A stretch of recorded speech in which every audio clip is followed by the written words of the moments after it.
This is topic 42, equations of inverse functions. Remember to graph the inverse of a function, we're going to switch the x and the y coordinate. That's what we did in the previous lesson, Introduction to Inverses. And today we're actually going to do the same thing, but we're going to actually find the equation and not just the graph. Okay, so 3 steps you want to follow.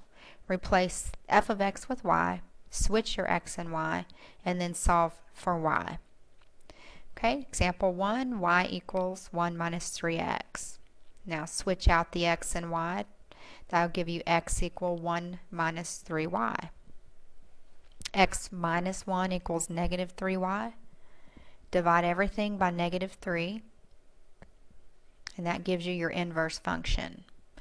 Negative 1/3 x plus 1/3.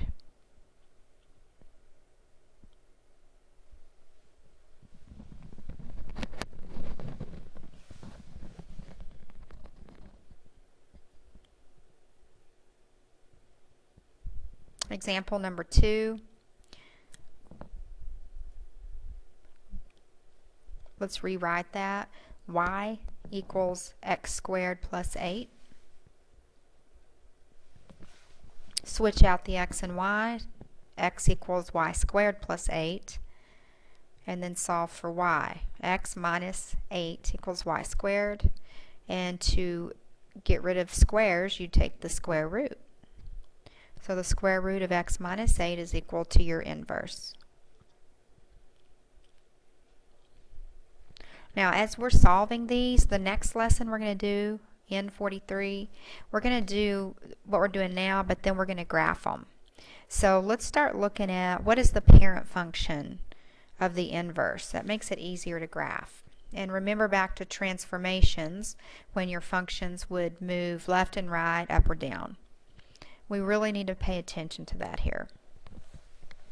So looking at the square root of x minus 8, the parent function there is the square root of x. And the graph of the square root of x is like half of a parabola turned over to the side. Okay, and that minus 8 moved it 8 units to the right. Okay, let's go back and look at example 1 again. The parent function here would be y equals x, since it is a linear function. Okay, so to graph a linear function, you need to know slope. The slope here is negative 1/3, and the y-intercept is 1/3 as well, or actually positive 1/3. So let's keep that in mind as we solve all of these for the inverse. Example 3, y equals x cubed minus 2. Switch out, x equals y cubed minus 2. X plus 2 equals y cubed. And to get rid of cubes, we take the cube root. Okay, so the cube root of x plus 2 equals y. That's our inverse.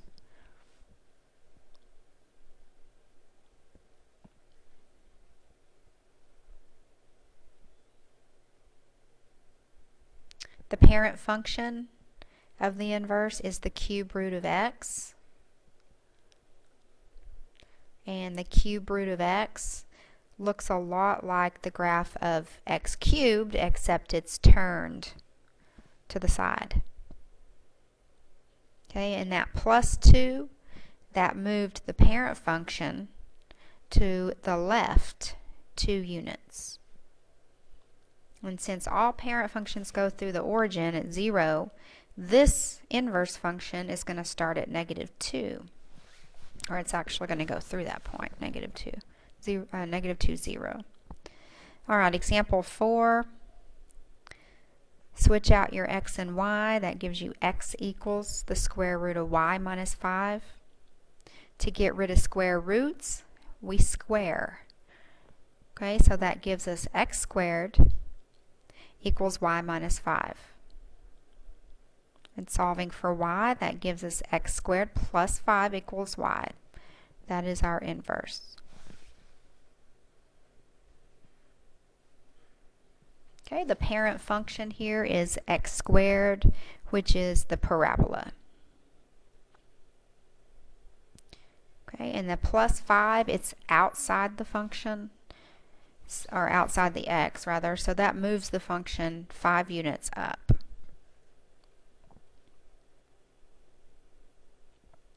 Okay, our last example, we have a rational function.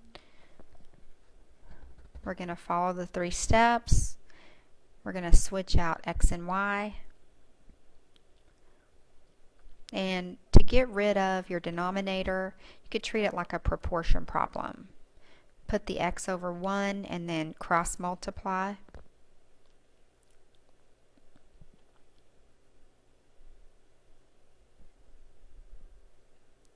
X times y is xy.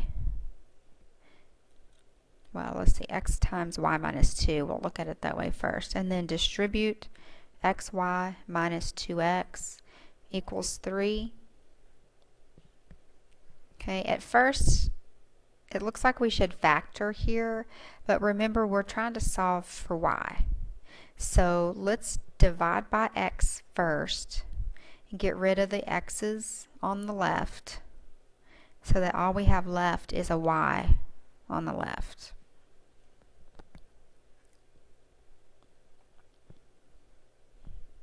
So y minus 2 equals 3 divided by x, and then y is equal to 3 over x plus 2. That is the inverse function.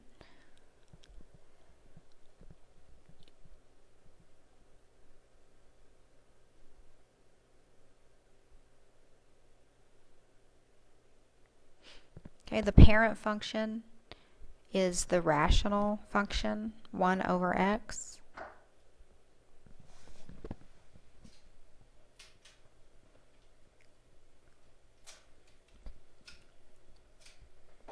And the plus 2 causes your graph to go up 2 steps.